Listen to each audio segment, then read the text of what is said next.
right here. Said sit down, right there. Don't go nowhere, little baby gon' shake that, little baby gon' shake that, little baby gon' shake that, little baby gon' shake that. Said yeah, I like that, bring that right here. Said sit down, right there. Don't go nowhere. Said yeah, I like that, bring that right here. Said sit down, right there. What up, YouTube? We back with another reaction video. We were reacting to Echoes from the Past, a smaller YouTuber than I normally react to. So make sure y'all give him some love, like, comment, subscribe. The tragic tale of Frankie Lymon. I've heard of Frankie Lymon's name before. I'm not sure if I've heard of any of his music. Probably have though. But we're gonna get straight into it, man. You know we love learning new things on this channel, so.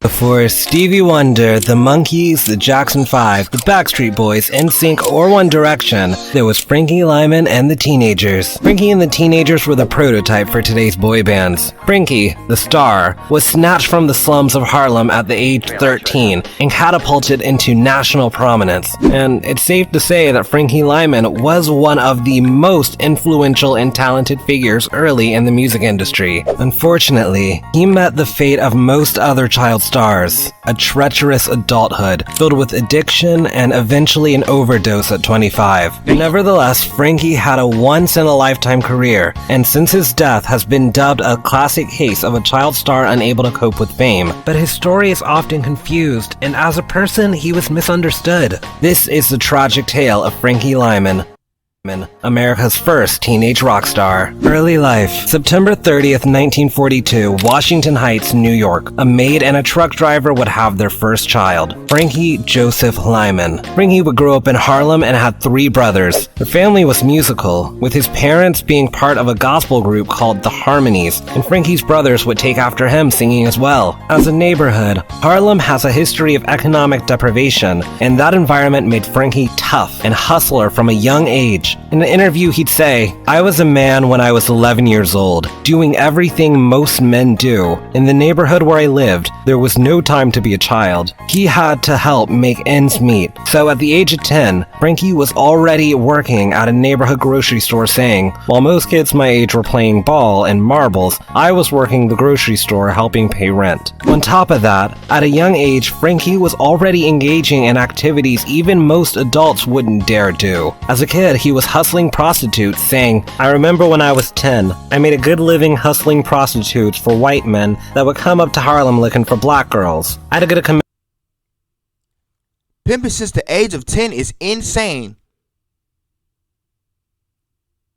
Bro, why y'all keep saying pimping ain't easy, bro? Frankie Lymon had the game on lock. Commission for every customer I brought him, and said sometimes they'd pay me off with something extra. Frankie wasn't just using his grocery store money to help his family out either. Smoking pot was a commonplace for kids where he grew up, even among young teenagers, and Frankie started in grade school. Journey in music. When Frankie was young, he joined a church group, learned to sing, and was even playing the drums. One day in school, he saw a group called the Coup de Ville at a talent show. The Coup de Ville were a local doo-wop group of black and Puerto Rican kids. Frankie begged them for months to join their group, and a month before his 13th birthday, they obliged. As a group, they changed their name multiple times, from the Premiers to the Harmonies, and finally, the Teenagers. Frankie wasn't even the lead singer at first. He was a backup in the quartet, and this time, Lymon was in 8th grade and the Teenagers were sophomores. They grew up in New York in the early 50s. Those days, singing on street corners was the thing to do, and it was how people got noticed. Doo-wop was to kids back then what rap is today. The Teenagers would sing at the grocery store with Frankie every day, harmonizing on the street corners till the neighbors called the cops on them.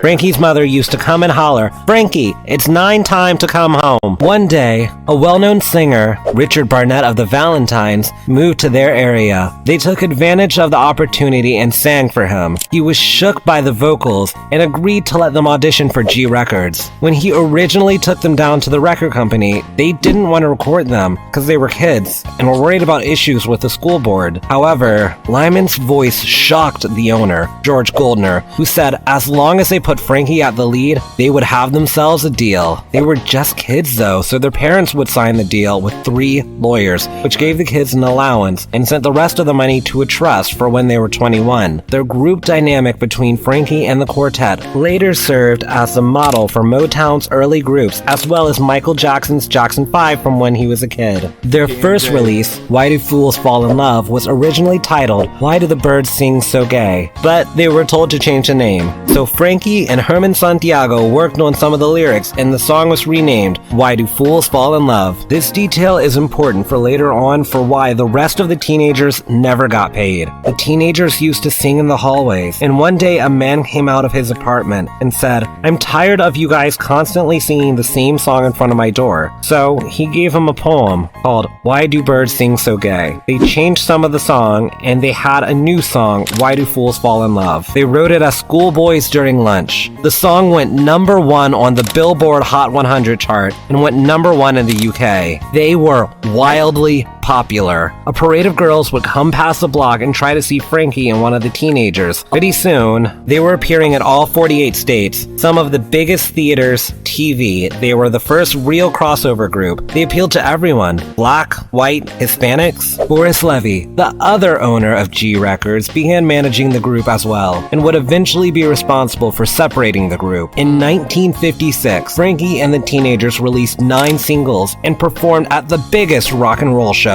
There, Frankie became close with Zola Taylor, a member of another famous group, the Platters, and they had intercourse on tour while they had a 5-year age gap. Frankie would later go on to regularly have intercourse with girls twice his age from the age 14. It was his type. In an interview he said, "I didn't like the screaming teenage types," saying they didn't know anything about life. "I went for women of 25 or over. They were less Well, I mean, well, ill.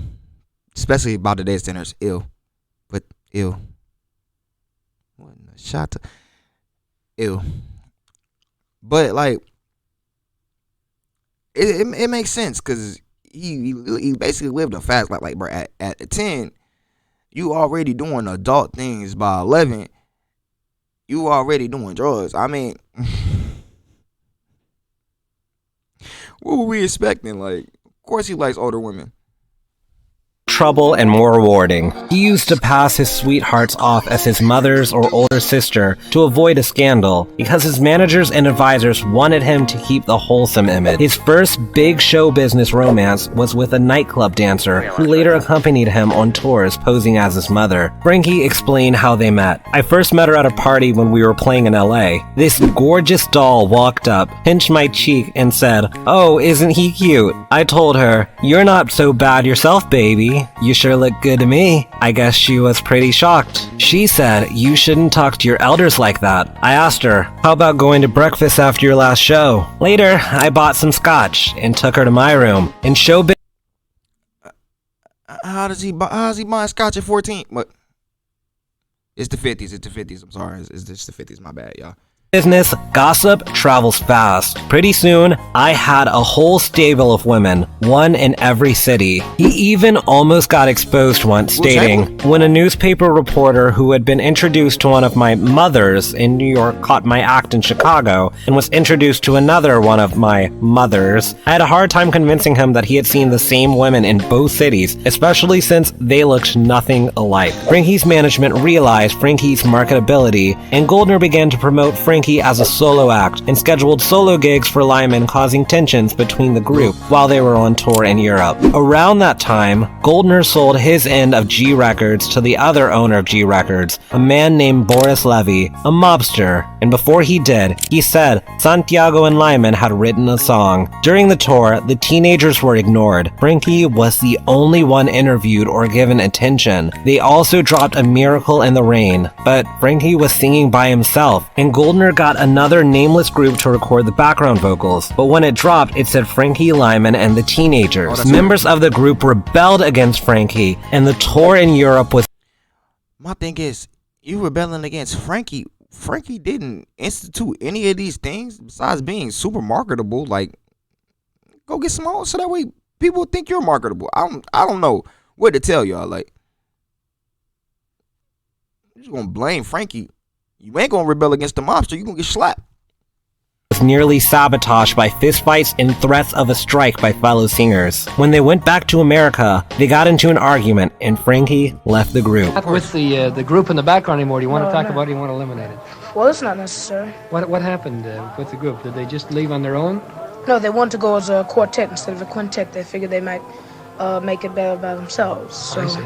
Levy had successfully ripped them apart, as well as robbed the teenagers, and the kid who was once begging to sing was now the star. In September of 1957, Frankie left the group and his solo career started off with a decent hit, My Girl, which got him a record deal, as well as The Goody Goody, which he had even performed on The Ed Sullivan Show, a huge late-night show back then on TV. However, Frankie was in no shape to become a solo act, and those around him weren't aware of that. Meanwhile, with Frankie gone, the teenagers dropped a new song called Flip Flop with a new lead singer. Like the name, it flopped, and they were done. Out of the showbiz, a tale as old as time. Frankie Lymon and the teenagers broke up when they were at the top. The music industry was still on the rise, so they never got to enjoy it, or got any money or any credit for writing Why Do Fools Fall in Love or any of their hits. They never saw a penny of it. Massive artists were recording these songs like Diana Ross, and the teenagers lived poor for the rest of their lives. The teenager's career barely lasted a year, and although Frankie's lasted longer, his popularity would soon dwindle, due both to his own vices and the fault of others. Frankie had a problem. Due to management, the public thought that he was squeaky clean innocent teenager, but that couldn't be further from the truth. Frankie was a sex and drug addicted teen who was too big for his britches. As I said earlier, he started with pot when he was in grade school, but once he got into show business at the age of 15, he became addicted to the cure, aka heroin.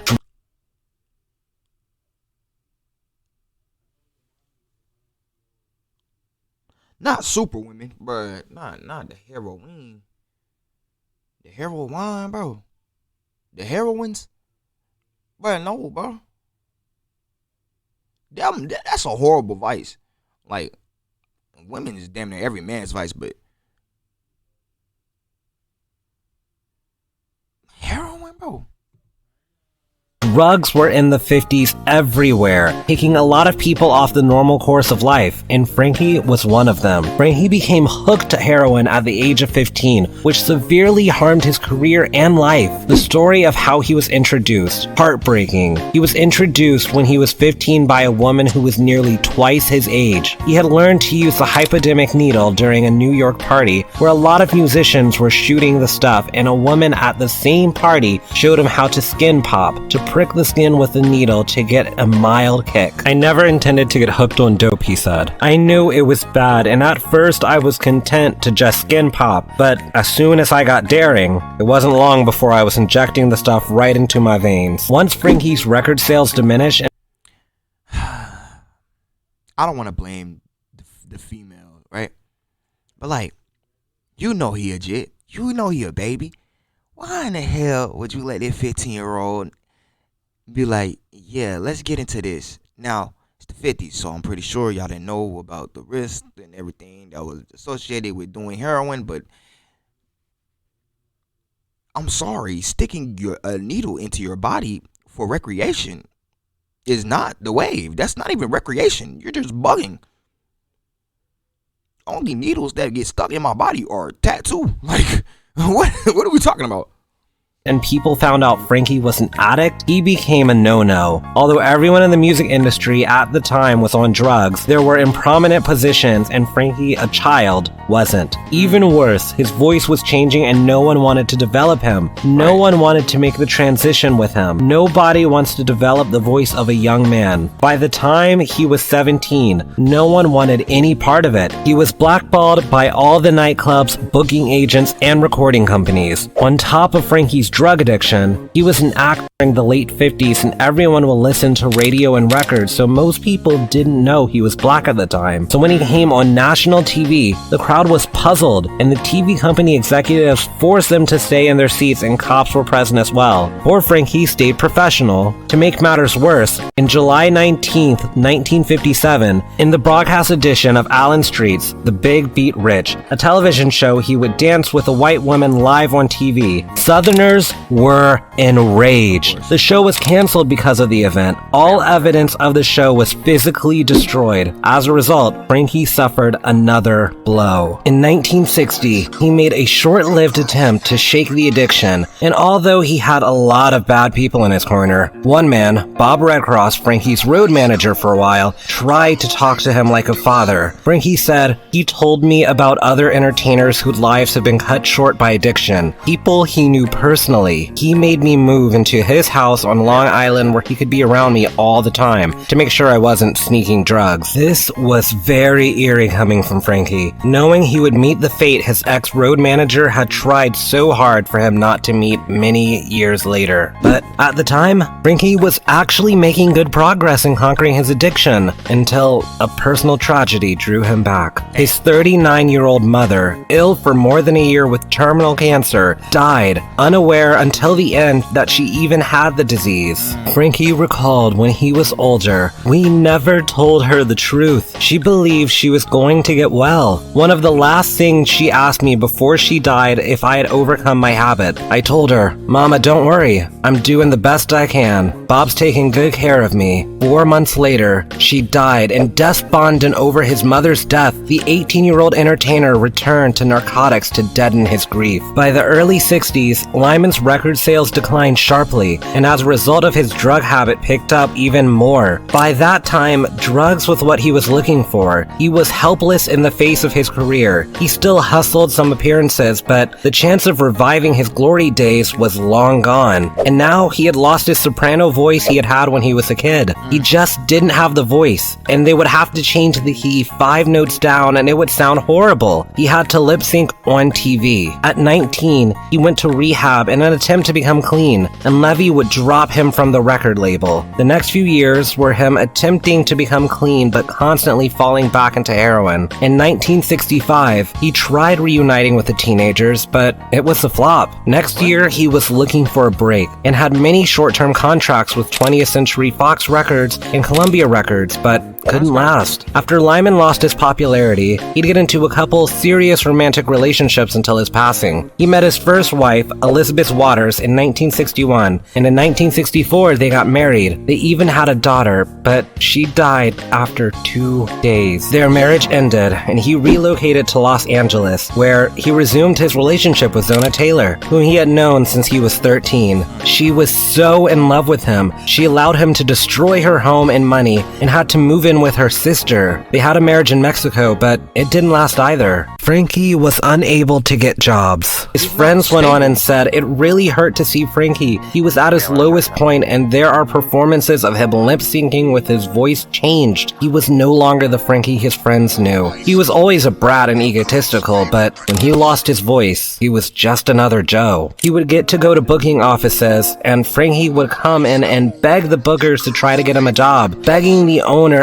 asking if he remembered who he once was. It was a very sad sight, and in 1965, Lymon made his final TV appearance. His condition was horrible. His performance in 1965 had shown how far he had fallen. He was missing a tooth, his skin was in bad shape, the drugs took a toll on him. He would prowl the streets of New York, searching for old show business friends for a loan to buy a bag of heroin to jolt his shattered nervous system. A few hours later, he'd be back on the hunt. He'd sleep on the subway cars, and no one recognized him as the teenage star he once was, due to his hollowed-eyed, disheveled figure. He'd say, dope peddlers and junkies treated him like a lick. Wherever he was lucky enough to find work, they lurked backstage backstage ready to get him hooked on a fix. In February of 1966, Frankie was arrested on charges of stealing a set of drums from a recording studio and pawning them to finance his habit. He insisted he was innocent, but lied a bit in that interview. His drug problem was getting worse. He was arrested again on a heroin charge on June 21st, 1966. He'd do anything at the time to fuel his addiction. In fact, at that time, Boris Levy ripped off an addicted Lymon, buying Lymon's publishing rights for only $1,500, which went on to become worth millions and millions of dollars, although Frankie would have never lived to see any. He was faced with a judge who said, "You don't put this uniform on, we'll put another on you." And while he was stationed, he met his wife, who he changed his life for. Lymon was stationed at Fort Gordon, Georgia, where he met a school teacher,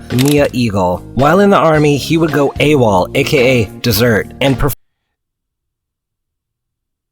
Am I tripping, or she like 60? This nigga married a 60-year-old? Or is my brain just... Maybe that's the only actual picture you can find of her. perform at local bars. He would receive a dishonorable discharge. During his time, he met his third and final wife, Amira, a school teacher, and Frankie was living a clean life. However, it didn't last. He met a man named Sam Bray who got him signed to Big Apple Records to record music. So in his 8th month of marriage, he went to New York with his wife's blessing and opted to move in with his grandma in Harlem. He was set on making a comeback. He didn't want to become a has-been like Shirley Temple, Jackie Coogan, or Frank Robinson. However, everyone was aware he was an addict, and promoters of nightclubs and theater owners knew that few addicts succeed in shaking their addiction. His new manager didn't have a lot of money. He was a food inspector, so all Frankie had for him was his talent, gut, and veteran instincts. The odds were against him. Months before his death, Lymon gave his last interview saying, "I know that many people aren't convinced that I've kicked the habit for good, but I know it, and that's the main thing. Sooner or later, the skeptics will get around to believing me. Meanwhile, I'm content to wait," Frankie said in his final interview. One of the neighborhood kids said, "Hey Lou, I heard that your brother died." So I laughed to my friend. I said, "Man, that's about the 4th time somebody told me that he died." So since I was so close to my grandmother's, I said, "Well, let me go upstairs and say hello to my grandmother, and we'll have a joke about him dying again." And lo and behold, there was my father, policeman, and the person from the corridor. It was no joke. The coroner? I didn't laugh that day. Skeptics turned out to be right. Heroin was used for celebrating his good fortune of finding his way back into the industry. The day before Frankie was about to go to the studio to record his new song, he was discovered dead in his grandmother's bathroom holding a syringe. Lymon was only 25 years old when he passed away on February 27, 1968. He died flat broke, and by the 80s, 2 other of the teenagers were dead. They're surviving 4. An overdose in New York was a dime a dozen. Rehabs were popping up everywhere, and his death wasn't even enough to bat an eye. Years after his death, Diana Ross made his name relevant again by re-recording his famous tune, "Why Do Fools Fall in Love?" There was a film made in 1998 about his life, and in 1993, Frankie and the Teenagers were inducted into the Hall of Fame. He even got a star on Hollywood's Walk of Fame, with Madonna and many other celebrities writing for Frankie to get one. However, even in the grave, Frankie wasn't able to rest in peace. His inheritance sparked debate because he never divorced any of his wives. Lymon's name became worth millions, and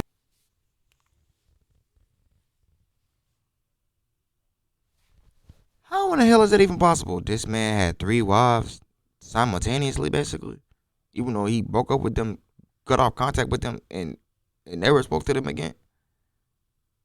So you got no divorces. What the how is this possible?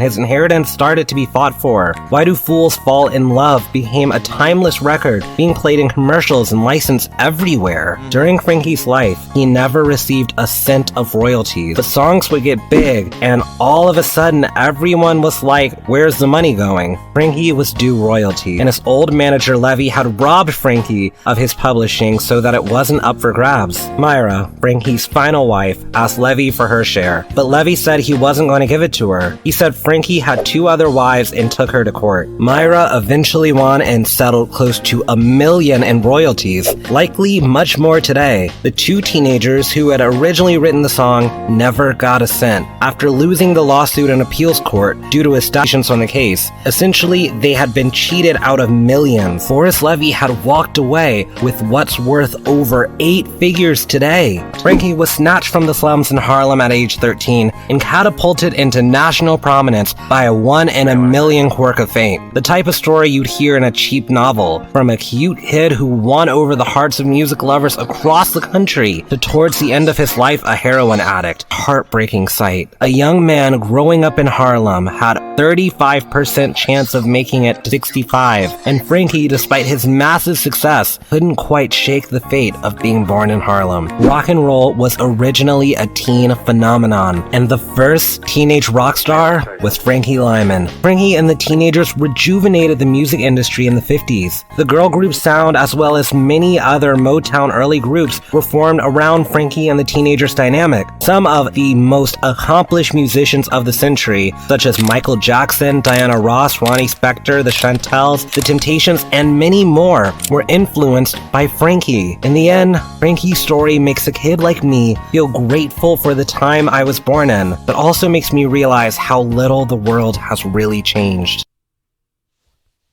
Damn, that's the end of the look. Make sure y'all like, comment, subscribe. I'll catch y'all in the next video. Everything I see in IATV, bitch, you everything I see in IATV, bitch, we best. Everything Everything I'm seeing, I achieved it, bitch, you best believe it. It has been my Nintendo shit, though, kick it with my kinfolk. Haters just be talking, so I really do not need their info. Yeah, they info, yeah. Chakra ascending, I'm back in this bitch, hella me pending. Mind on $1 million and I'm needing like every percentage. Feel like Naruto when the leaf is hitting. It's so hard to stay hidden. It's Don Soul sitting out, don't me mission. What Kabuto slithering, playing both sides in this village. Trying to give you mummy vision like views from the dead. You probably resemble where the tension victim searching for a Shinigami or a Zilla. This was for the